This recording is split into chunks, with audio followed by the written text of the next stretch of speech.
నమస్కారం అందరికీ. ఈరోజు మనం కార్తీక పౌర్ణమి అసల కథను తెలుసుకుందాం. ఆ రోజున చేసే పూజలు, త్యాగాలు, దీపాల మహిమ ఇవన్నీ ఈ వీడియోలో చూద్దాం. మరి ప్రారంభిద్దాం.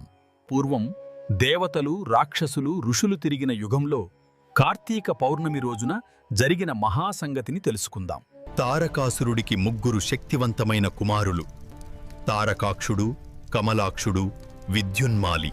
వీరంతా కలిసి వేల సంవత్సరాలు బ్రహ్మదేవుని కోసం కఠోర తపస్సు చేశారు.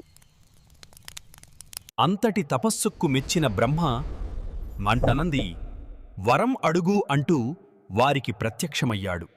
అమరత్వం సాధ్యం కాదని తెలిసి త్రిపురాసురులు తమ మరణం మాత్రమే ఒకే బాణంతో జరుగుతుందనే ఓ విరళమైన వరం కోరారు. బంగారం, వెండి, ఇనుముతో నిర్మించిన 3 త్రిపురాలు, 1000 సంవత్సరాలకు ఒక్కసారి మాత్రమే ఒకే రేఖలోకి వచ్చే నగరాలు. వరబలంతో విర్రవీగిన వారు దేవతలను, ఋషులను హింసించడం ప్రారంభించారు.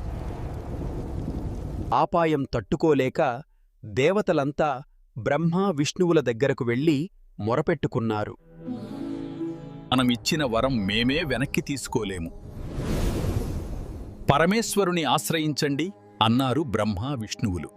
దేవతల మొర ఆలకించిన శివుడు త్రిపురాసురులను సంహరించడానికి అంగీకరించాడు. భూమి రథమైంది, మేరు విలుగా మారింది, ఆదిశేషుడు నారు అయ్యాడు, విష్ణువు స్వయంగా బాణమయ్యాడు. 1000 సంవత్సరాల తర్వాత 3 త్రిపురాలు ఒకే రేఖలోకి చేరిన శుభక్షణం పాలు. అదే కార్తీక పౌర్ణమి రోజు. శివుడు ఏకైక బాణంతో త్రిపురాసురులను సంహరించడానికి సిద్ధమయ్యాడు. ఆ ఒకే బాణంతో 3 నగరాలు దహనమయ్యాయి. చెడు అంతమై ఆ విజయానికి సంబరంగా దేవతలందరూ దీపాలు వెలిగించారు. అందుకే ఈ రోజును దేవ దీపావళి లేదా త్రిపురి పూర్ణిమగా జరుపుకుంటారు. 2025లో కార్తీక పౌర్ణమి నవంబర్ 5 బుధవారం నాడు వచ్చింది. పౌర్ణమి తిథి ఉదయం సూర్యోదయంతో ప్రారంభమవుతుంది. ఋషికేశవులకి అత్యంత ప్రియమైన రోజు. ఈ రోజున చేసే పూజాచర్యలకు ప్రత్యేక ఫలం లభిస్తుంది. నదీ స్నానం చాలా ముఖ్యమైనది. ముఖ్యంగా బ్రహ్మముహూర్తంలో చేసే స్నానం తెల్లవారుజామున 4:42 నుండి 5:40 వరకు. నదీ స్నానం చేయలేని వారు తమ స్నానపు నీటిలో నదీరళి ఆహ్వానించడానికి ఈ శ్లోకాన్ని పఠించాలి. గంగే చ యమునే చైవ గోదావరి సరస్వతి నర్మదే సింధు కావేరీ జలేస్మిన్ సన్నిధిం కురు. కార్తీక పౌర్ణమిని దేవ దీపావళి అని కూడా అంటారు. సాయంత్రం సంధ్యా సమయంలో దీపాలు వెలిగించడం అత్యంత శుభప్రదం. 365 ఒత్తులతో దీపారాధన చేయడం శ్రేష్టము. ఇది ఏడాది పొడవునా దీపారాధన చేసినంత సమాన ఫలితమిస్తుందని విశ్వాసం. హిమాలయం, శివాలయం, విష్ణాలయం, తులసికోట లేదా పవిత్ర నదీ తీరంలో దీపాలు వెలిగించడం శుభము. ఆలయాల్లో స్తంభదీపం ఏర్పాటు చేస్తే శ్రీ మహావిష్ణువు సంతోషిస్తారని పురాణాలు చెబుతున్నాయి.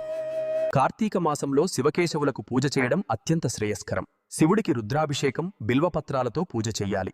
విష్ణువును తులసి దళాలతో ఆర్చిస్తున్నట్లయితే అఖండ పుణ్యం లభిస్తుంది.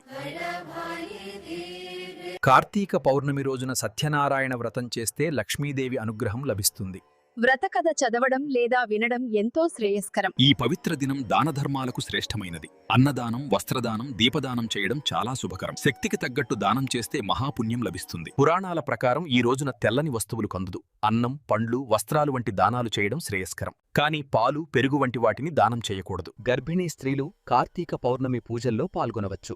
శారీరక అలసటకు దూరంగా ప్రశాంతంగా పూజలు చేస్తే పుణ్యం లభిస్తుంది. తేలికపాటి పూజలు చెయ్యండి. కఠిన ఉపవాసాలు మాత్రం చెయ్యకండి.